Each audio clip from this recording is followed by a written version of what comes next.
Bunge mupo. Mr. Speaker, nataka nizungumze kwa mambo yale ambao kwanza yamezungumziwa. Kwanza niseme hivi, mambo ya Chebukati.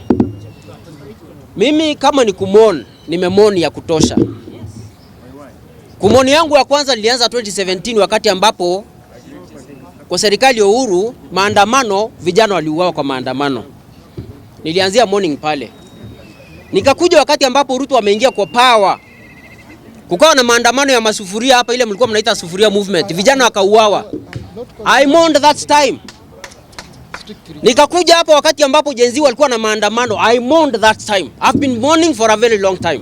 So hii ya Chebukati, to me, I'm celebrating. I'm celebrating. Mr. Speaker, nimemaliza hiyo Chebukati. Nikuje kwa mambo ya foreign policy ambao ndugu yangu amezungumzia hapa hivi. Ndugu yangu ametuelezea vizuri hapa, alikuwa amebeba picha. Naona ako na historia ya kutosha, lakini wacha nimwambie kitu kimoja. Hiyo historia yake anajikanganya vibaya sana. Kwa sababu yeye anatuambia yale mambo yote marais walifanya kuweza kushikanisha nchi ambazo zilikuwa na shida. Lakini ile tunazungumzia wakati huu ni rais anaruhusu wahasi watoke kwingineko wakuje hapa hivi watengeneze serikali ya kuoverthrow serikali yao kule nyumbani. There's a very big difference. Those two things haziwezi zikalinganishwa. So mambo ya foreign diplomacy, Ruto ameanguka flat. Na saa hizi ameweka nchi ya Kenya katika hatari kubwa sana. Ndio sababu hapa mnasema mnapigia Raila debe ya kwenda EU. Ruto hakuwa na kampeni ya baba kwenda EU, alikuwa anamuangusha. He needs him here. Ruto anajua baba angeenda EU, hangeweza kuconsolidate kura za Nyanza. Kwa hivyo alihitaji achezee Raila, aanguke kule, ndio arudi hapa aweze kumsaidia kuconsolidate kura za Nyanza. So hawezi tudanganya kwamba alikuwa na kampeni ya Raila. Mr. Speaker, wacha niseme kitu kimoja. Mambo ya psychophancy ni kitu kibaya sana.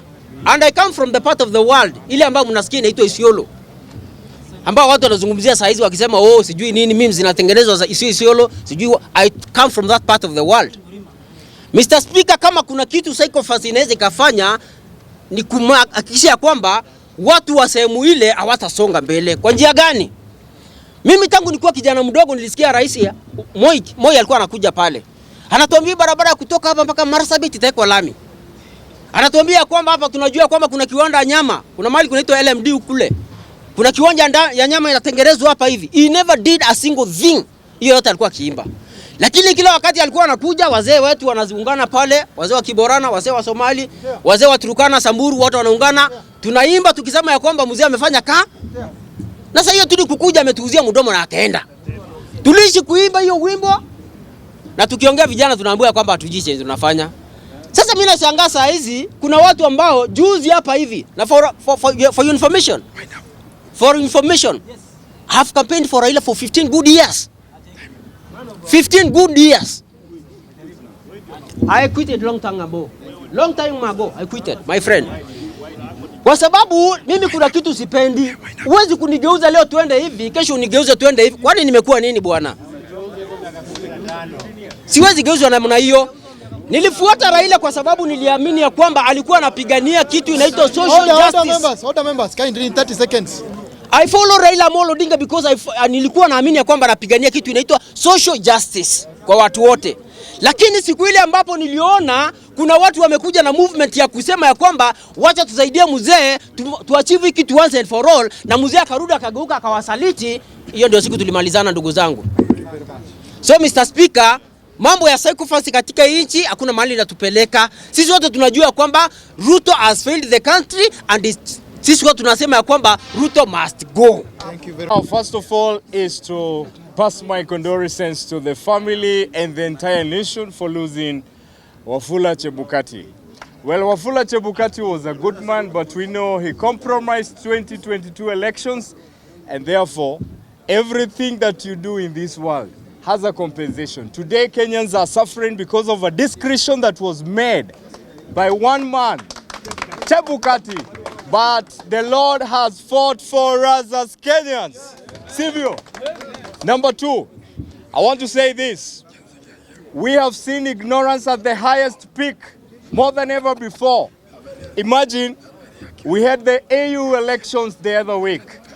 The president went with a delegation of over 200 members of parliament from Kenya, but we lost it. What a disgrace we are bringing to this nation. What a disgrace, Mr. President. You cannot tell me you use all these billions of shillings when the SHA you introduced is not working, and we have seen the committee of actually private sectors hospitals. They are actually giving, the ultimatum that coming next week they are going for, they will not be accepting SHA. Now the Kenyans are where? We are suffering in desperation, but the president is busy, is so spendthrift with our money. And as taxpayers, we are so much disappointed by the discretions the president is making. Every day, we pay for these advisors, the economic advisors. What are they doing? Moses Kuria, the only thing he knows is to troll Dende Nyoro. I want to tell you, Moses Kuria, it is true. You are from the mountain and you are favored by the president now that he has given you a position of advisory in the economic. But I want to tell you, one son of the mountain, that is Honorable Dende Nyoro, has been one of the sharpest economic minds in this nation. But we have realized the president is always outdoing these sharp minds because he don't want to be challenged. But here from Bunge la Mwananchi, we want to tell you, Mr. President, we are so much disappointed as Gen Zs. We are so much disappointed as a nation because Kenyans are suffering. The hospital SHA is not working. Our students in the universities are suffering because of this funding model. It is the high time you prepare because come 2027, we are sending you home. Thank you very much, Bunge. Thank you for saving our time. It has been on most Kenyan lips.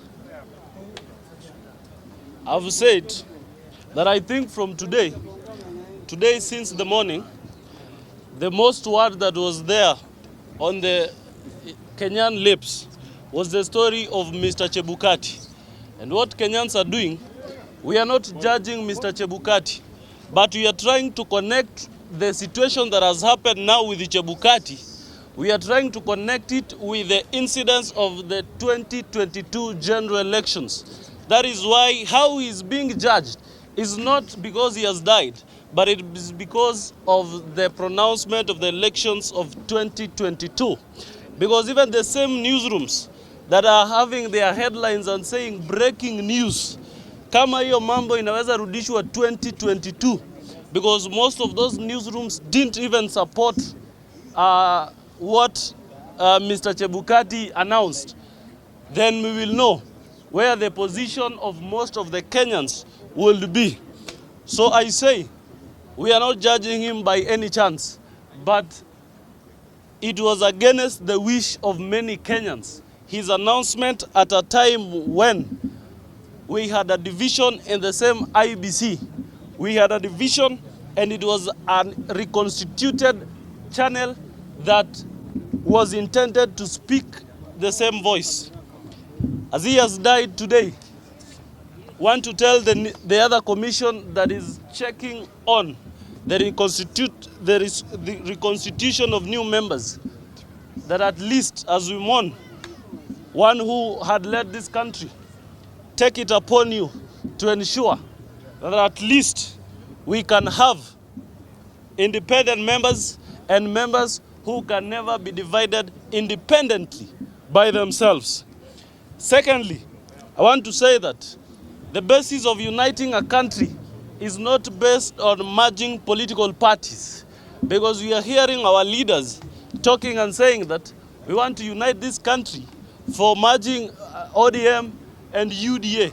That is not the basis of uniting a country of this stature. The basis of uniting this country is by listening on the voice of the people, because that is what is most important. When we listen on the voice of the people, because we can merge them, but the voice of the people might decide elsewise in 2027. Because right now, we have had our committees being reconstituted, and other people are happy about other parliamentarians in the mountain that wameng'oka na wametolewa.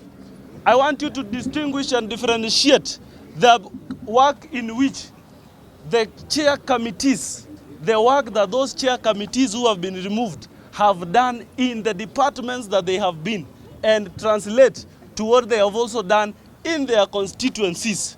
Because some of you, I heard someone today celebrating that Oburu Odinga has been elected the new energy chair and saying we are congratulating the Gen Z. They are calling Oburu a Gen Z because he's a youth leader.